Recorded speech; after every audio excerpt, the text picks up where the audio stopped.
Nobody can best describe someone than thyself. So, who is Déborah Mutund? It's a tough question.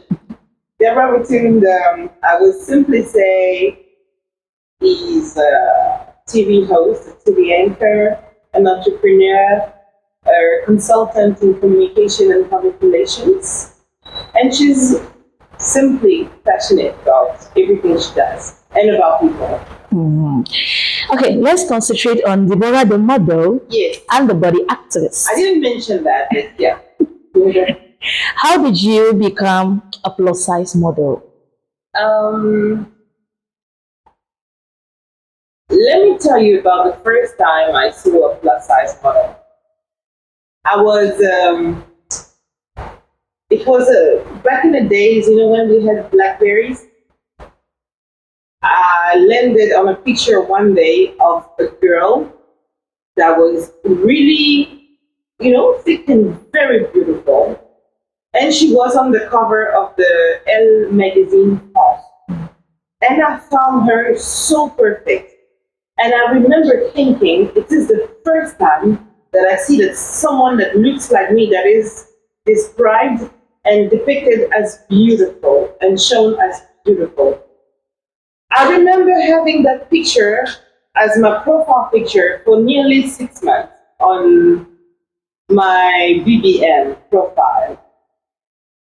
And that stayed in a little corner of my head. I was like, oh, somewhere, in Europe, they actually call ladies with curves, with bigger bodies, beautiful.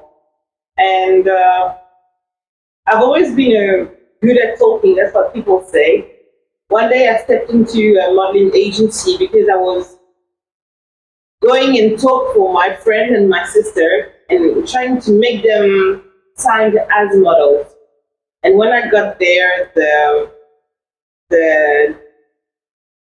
agency's director fell in love with me. She asked me, have you ever thought about becoming a model? Because I think you would be one perfect plus size model. Then to today, how has it been going for you as a plus size model? Well, I have to say that my career as a plus size model has been a little bit on hold lately because I'm super busy with television and my other projects, but I'm still signed and I'm still a model. I'm signed with DNA model agency in Cape Town. I've had actually done great things with modeling, and at some point I even felt like, I've done all the possible clients. I've booked the fashion weeks. I want to reach something higher. I want to get to another level. But I have to say that while I was really active as a model, I was the face of the biggest plus size brand in the country. So my face was in every single shopping mall in South Africa. I did close to 33 campaigns with that brand in particular. I worked also with other big clients in the country. I worked Joburg Fashion Week, Cape Town Fashion Week, and that was it. No, actually only I worked twice Joburg Fashion Week. Sorry about that. And it's been great. And since that, I always continue to, pose for certain clients. Sometimes I do some campaigns. I've been the face of other big brands. I don't want to make some free advertisements here. But I think I'm naturally a model. Like, you will put me in front of a camera and I will automatically start posing. Like, I still got it. Okay. In 2019, actually, you came out with your own brand, Yes. which you baptized as Bishini. As of today, how many collections does it have? LENA. 2019 was the year I was really embracing my designer career. And I had the opportunity to also be the face of Congo Fashion Week. So they did an entire campaign with me. So 2019 was the year I officially launched my clothing line. It's always been a dream to help women, unleashing, discover the beauty, the inner beauty. It was a story on itself. We even thought about doing a documentary about just that part, because I was chosen as the face of Congo Fashion Week. And I remember that, the organizers didn't want to have plus size models incorporated into the show. And I was like, there is no way you can have me as the face of the event and not include plus size models. We've done it in South Africa. People are already doing it in Milan, in New York, in Paris. It's about time. And until the last minute, the organizer was just skeptical. They didn't want to have plus size models on the runway. They were like, no, designers are not going to like it. It's happening too soon. So we discussed until the last minute, and they were just about to make the casting call for the models. At 8 o'clock on the last day, they said, okay, if you want to include plus size models, do it, but they're going to be on your charge. You managed to make the casting happen, because we've already done. We've already called our models. I'm not going to make a special call just for you. I said, all right, let me do it. So I sat on my page, made a video, and I said, oh, plus size girls, this is it. I invite you to come and try to walk for Congo Fashion Week. The next day, the line was so long, I couldn't even see it with my two eyes. It was from there until all the way outside. It was amazing. And all the girls that day just explained how valuable they felt for the first time in their life. How for the first time they were actually called beautiful. How for the first time they could actually include it where the skinny girls are usually, the best ones, the most beautiful. And that itself was already such a success for me. And then I decided to officially launch my clothing line, because that has always been my dream.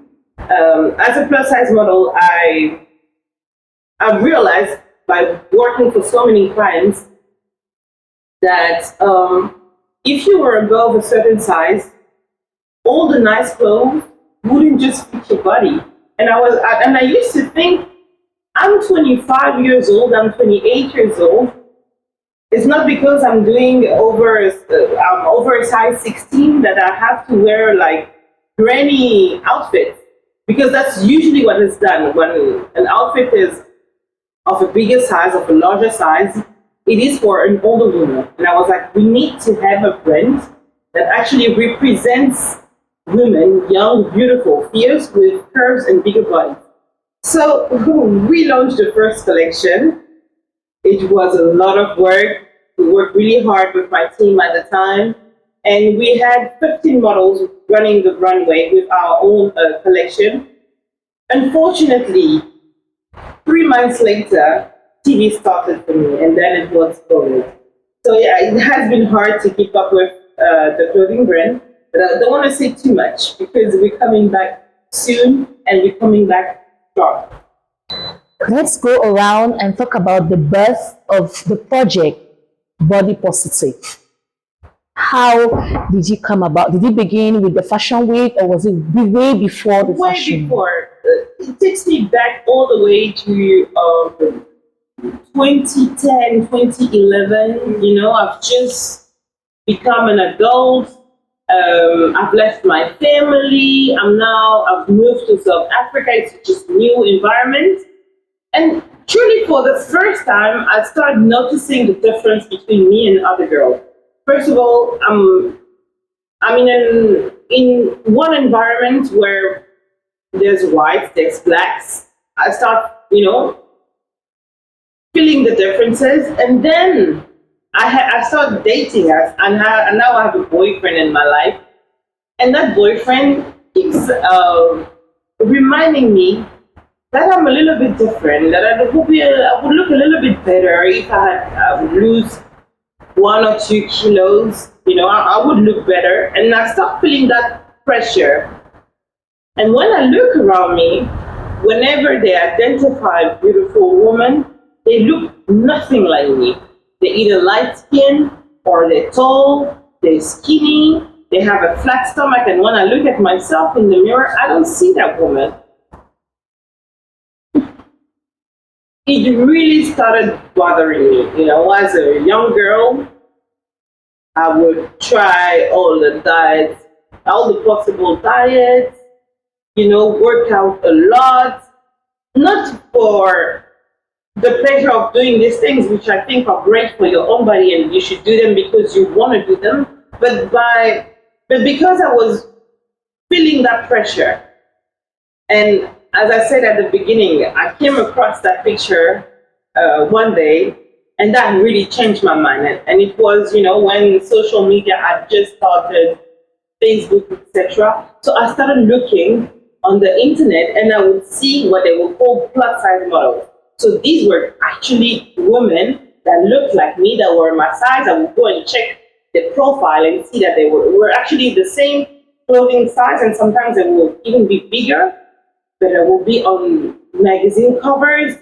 I remember seeing these ladies on the cover of Vogue, of Elle France, doing big campaigns, and I was like, yo, actually, it's possible. There's nothing wrong with me. I'm normal. There are other people who are like me, who are different, and they are still being called beautiful. And then the modeling started.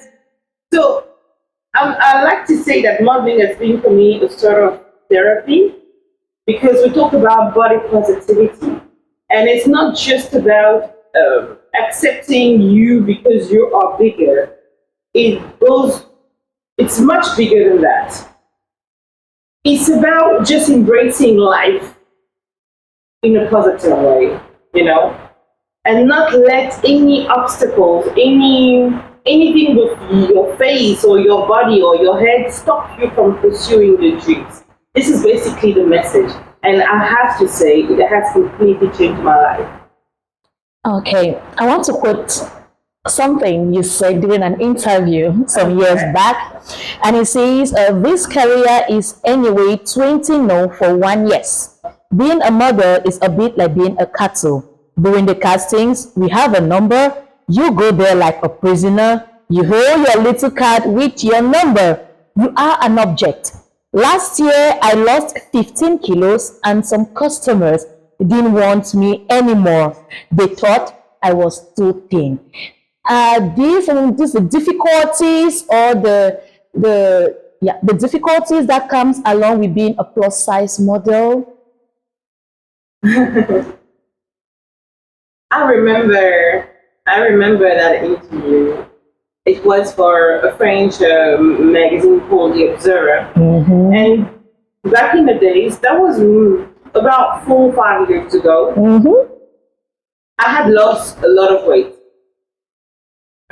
because I just felt like it. I wasn't trying to lose weight, but I was just at the phase in my life when I was working out a little bit more. I was boxing, so I lost some weight. And it is true, the modeling industry has its own realities. It's a lot of rejection. You know, people don't even talk to you. You arrive at a casting, they ask you to present yourself briefly.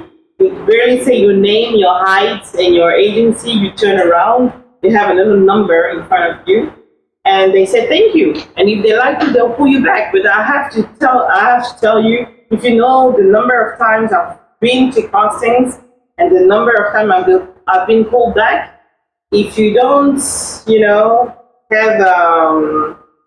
if you don't believe strongly in yourself, you can easily be affected by that, because you're going to be rejected a lot of times. A lot of times it's going to be no's, and a lot of times you're not going to pull back.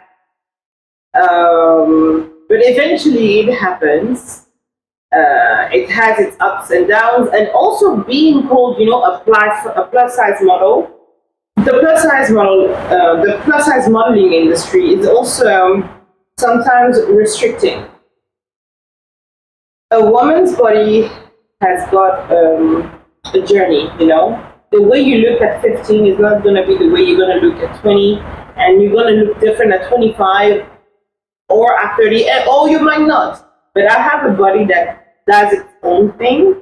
And at some point, my biggest client, when I lost the weight, thought I had lost too much weight and I was not plus size enough for them anymore. And that was completely fine. I didn't take it badly because, you know, they have to represent what they have to represent. But at the same time, I was like, this is my journey, this is my story. I'm defending something. I am there to tell women that they are okay the way you are. Whether if you want to be big, if you want to be small, it's fine. As long as you're happy with yourself and you feel good in your skin, to me, that's the most important. So, what does it feel like to have a celebrity in the family? Do people know at times feel like you use the opportunity that your sister was actually a celebrity to become one? Did you not like influence your whole career? Absolutely not. And let me, I have to make it straight. I have to set the record straight. Mm-hmm. When it came to modeling, she had nothing to do with that. She wasn't even in South Africa. And most of my clients didn't even know I had a famous sister.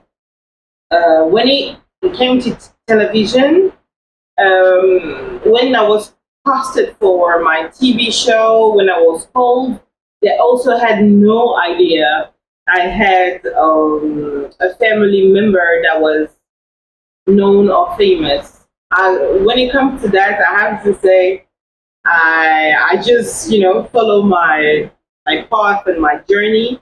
However, having someone who was already been in that kind of industry gives you a sort of ground for that. You kind of know how the industry works. You will also know the famous people. Like, because I was around my sister for such a long time, I've traveled with her to many countries. I met a lot of people, so that already gave me a sort of network. Like, I know the singers, I know the famous people, but that didn't. I mean, that doesn't make me any more favored than another person. I had to start from the bottom. I had to work all my way up. So no, I was not favored by any way by my sister. Okay, so now we're concluding actually. So to all the youths or the future plus size models or the future models out there, being plus size or not, what is the message you're sending out there? What is it? I remember when I started my career, I was the first person that looked like me, that came from my country, that was actually doing it. I had never seen a Congolese girl showing herself as a plus size model. And I remember that back in the days, people would tell me, how come you're a model but you haven't lost weight? Like, you're still big. So it's a concept that's still fairly new. Close to 10 years later, we still have to explain ourselves. But that's fine, you know, when you come with a revolution and a new way, a new approach to things, people are going to be skeptical at the beginning, but that's perfectly fine. You just gotta embrace your journey, embrace who you are, what you want to do. Believe in yourself. To me, that's the most important. You have to believe in yourself. If you don't believe in yourself, no one else will. All bodies today, when it comes to fashion, when it comes to the media, it comes to beauty, we talk a lot about inclusivity. It simply means that you don't, now in 2023, you don't need to look like anyone you see. So I'm flattered when people say, I want to look like you. No, don't try to look like me. Don't gain weight to look like me. I'm doing my own thing. You should do your own thing. And you should just celebrate your beauty, your intelligence, your own self in its difference. Simply as that. Okay, so you're in Cameroon for some days now. How are you enjoying it? The atmosphere, the people, the food, the places, the events. Cameroon has got its energy, its own vibe. It reminds me a little bit of Nigeria and Congo, because these are big cities, you know, with a lot of energy and a lot of people. When you go out in the streets, there's always traffic, there's people everywhere. But I love the energy here. I feel like Cameroonians are go-getters, you know, they are people who fight for their dreams, who are not shy, and I love that about them. They're very outspoken too. But I have to say, after traveling a lot of African countries, I thought I had tasted all the good food. But I have to say that Cameroon, hands down, is a country in Africa where we have the best food in the continent. Hands down. Dropping mics, no more discussions. Thank you. Thank you very much.